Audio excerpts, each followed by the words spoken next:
And it is 6 o'clock. We begin right away here with some breaking news this morning in Fort Bend County. The sheriff telling us that a deputy was shot in the leg while responding to a call on Lake Ridge Canyon Drive, which is just west of the Sugar Land city limits. The sheriff says this is a hostage situation right now. We do not know how many people are being held. We do know that deputies exchanged gunfire with someone in that house. Again, the situation is developing right now. Our Michelle Choi is heading to the scene. She'll have an update as soon as she arrives there. Right now, though, we want to get to another big breaking story this morning, and that is Hurricane Michael. Cheetah Craft has been watching that very closely, and Cheetah, it looks like that Florida is just going to take a direct hit. Oh yeah, Panama City specifically. So big, broad view on our satellite and radar image here. Can you see it? Look how broad Hurricane Michael is. Still a Category 1 at this point. Outer bands already impacting the coast of Florida. We will actually tap into to a little bit of that moisture. Not a lot, but I'm going to show you a lot more of that coming up in about 10 minutes. Take a look at the Category 1 now. Over the next 24 hours, it is expected to strengthen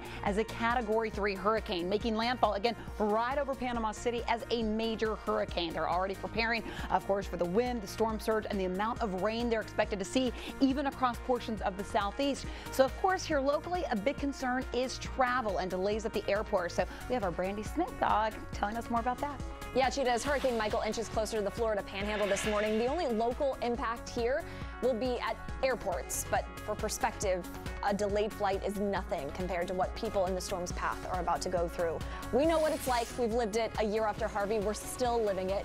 But as far as Michael goes, it is being called a monster. The National Weather Service tweeted Monday, Hurricane Michael isn't heading to any one town. There are warnings for more than 300 miles of coastline. It's forecast to be a large and dangerous hurricane at landfall. And then after landfall, guys, it's going to move inland into the southeast and to cities like Atlanta. Lisa?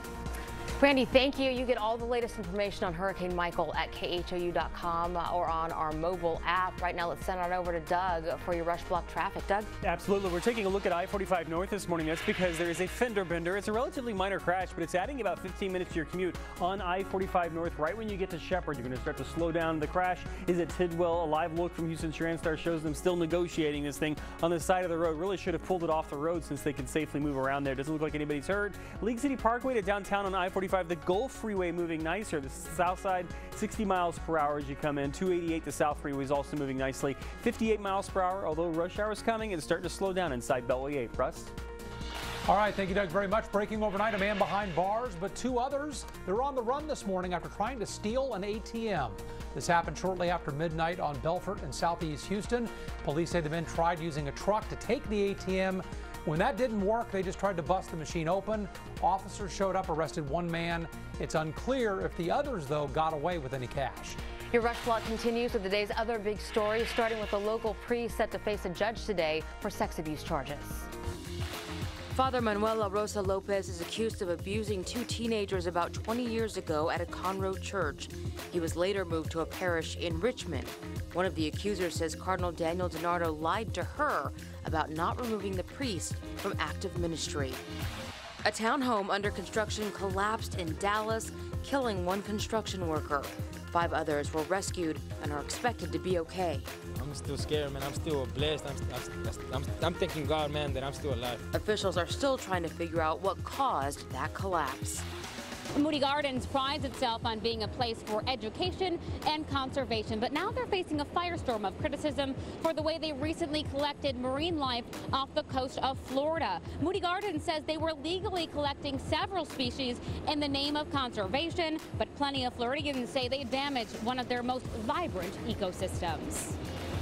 Senator Ted Cruz explains his vote to confirm Supreme Court Justice Brett Kavanaugh in a one-on-one interview with KHOU 11 News. I'm absolutely comfortable that it was the right vote, and I think it is disgraceful. I think more than one Democratic senator will lose their election over this vote. Cruz says he thinks the confirmation will encourage Republican voters in November.